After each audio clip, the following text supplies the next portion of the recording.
Oi, no episódio de hoje, com a proximidade da COP, eu trago um trecho de uma entrevista do Ecos do Marajó, que vai falar justamente sobre se pensar soluções das discussões que fazem parte dos eixos das conferências, das grandes tomadas de decisão, mas tem muita complexidade dentro dos territórios, os interesses, os poderes, as correlações nas regiões como o Marajó, por exemplo. Eu trago a entrevista da Laura Carolina, que é uma antropóloga que defendeu recentemente o seu doutorado, a sua tese de doutorado, né, que pesquisa sobre os projetos de crédito de carbono desenvolvidos ali na região de Portel, e que tem uma série de questões que ela aborda e eu trago um trecho.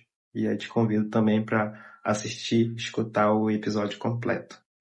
Atividades como a roça começam a ser estigmatizadas, uma série de problemas, né? Por exemplo, um dos projetos onde eu trabalhei, eles começaram a fazer o cadastro ambiental rural, em vez de ser o cadastro comunitário, que é o correto, eles começaram a fazer por família.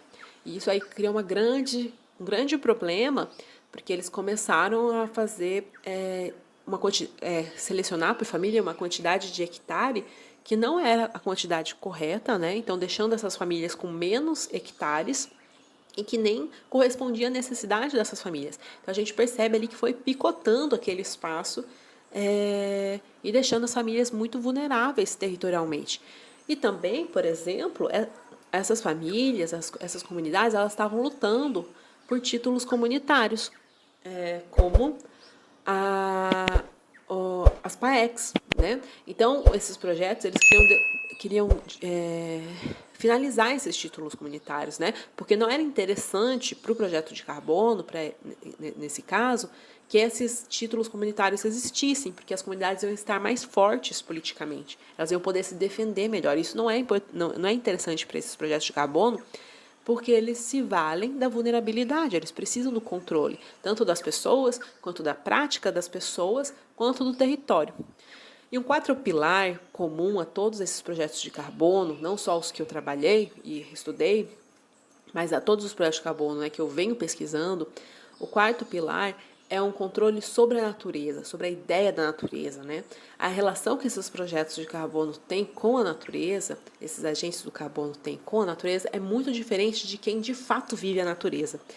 Então, são discursos que falam de uma natureza de ordem mundial, que o mundo inteiro se importa com essa natureza, que essa natureza é de toda a humanidade, o que não é errado, mas acontece que quando eles falam isso, eles estão querendo dizer que aquele ribeirinho, aquela ribeirinha, aquela quilombola, aquele quilombola, esses povos que vivem a natureza são tem uma relação tão igual à natureza como qualquer outra pessoa que não vive a natureza.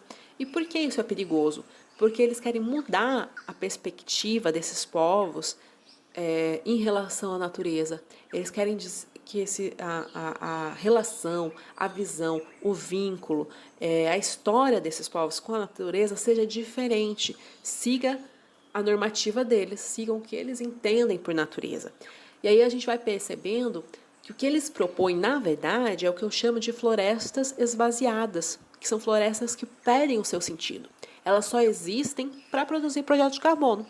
O ribeirinho, a indígena, o quilombola, eles não se relacionam mais com a floresta da maneira ancestral e das práticas comuns deles, né? A relação agora deles é manter a floresta ali engessada para produzir crédito de carbono.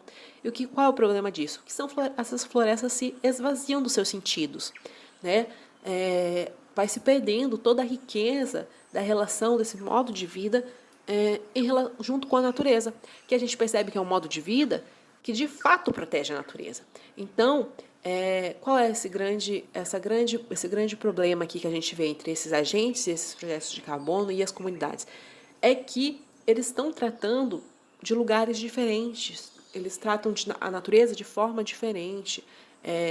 O poder, né, de dos agentes do carbono é diferente do poder das comunidades, e há muita assimetria, há muita exploração.